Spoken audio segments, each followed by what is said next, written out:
Hello sir, ito yung order nyo. So ngayon i-demo ko. Actually hindi ko na dapat to i-demo kasi madali naman to, plug and play naman kasi to. Pero ito yung sinasabi ko na pag may nahanap kang lead frame, yung tatlong connection, so dito mo yung isa connect. Since itong pina-add mo is dalawang connection lang, so dito lang, sana makita mo. Yan, may red wire tapos ground, GND or ground yun siya. So dito yun siya. Yung tatlong wire, yung nagbe-blink at saka running, may blue na wire yun siya. Dito mo sa i-insert. Yan, may blue na wire siya. So yan. So yan lang yung connection niya. So since kinuha mo is kit lang, so walang power supply at saka coin slot.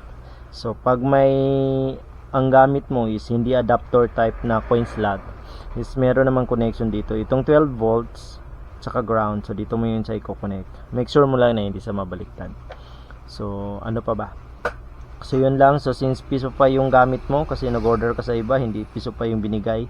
So ito hindi itong ipapadala ko sa iyo kasi ano to, pang testing ko na to na Node MCU. So connection ng ano niya, ng UTP cable papunta ito sa switch hub na connected sa bendo mo. Hindi pwede yung mga switch hub na ang halimbawa naka-VLAN type ka, pero ang naka-VLAN is yung antenna mo lang, yung switch hub is hindi sa naka-VLAN. Halimbawa, kasi may mga ibang setup is ang naka-VLAN lang is yung tawag nito, yung antenna nila. So hindi sa naka-AP mode. Naka-AP mode siya pero naka-VLAN siya, naka-VLAN tag. So may mga switch hub na naka-ano siya, naka-VLAN siya like nung TP-Link SG 105E. Basta yung may mga E sa ano sa dulo, yun siya. Pwede din na may mga switch hub din, pero yung router mo halimbawa 5v5 is naka-VLAN yun siya. Tapos in-extend mo lang sa switch hub, pwede yun siya. So dito mo yun siya i-connect.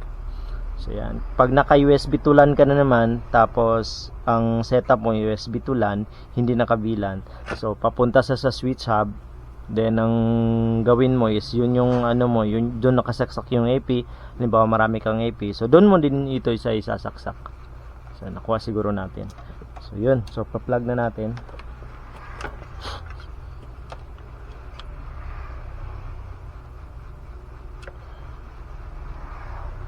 Ilit ng bakit ayaw.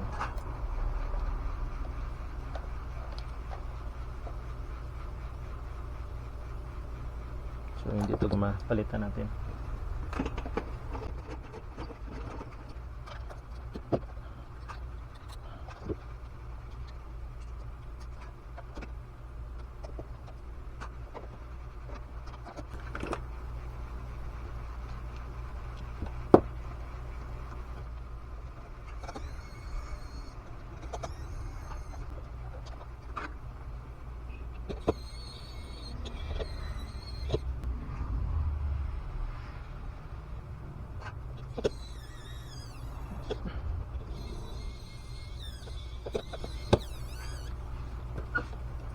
So yung lead frame pala na ano sir, na pinasama mo is ito.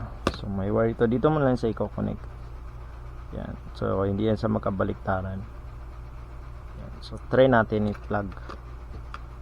So naka-pacify. Yan.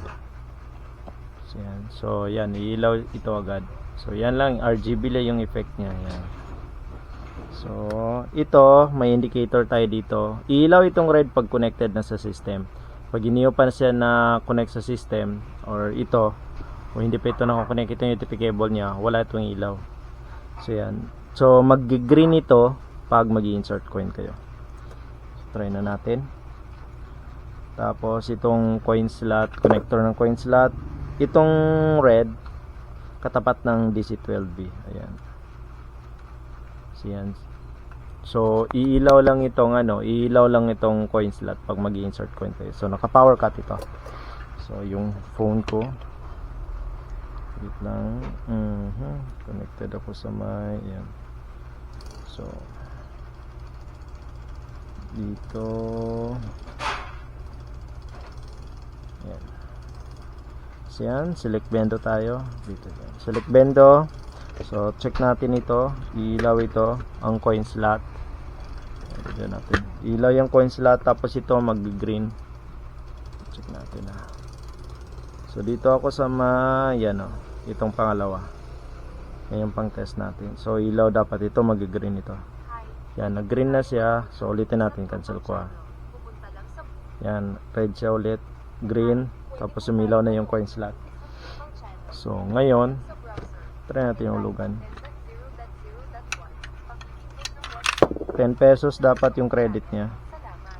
Yan, credit sa, oops, hindi siya makita. Oops, namatay.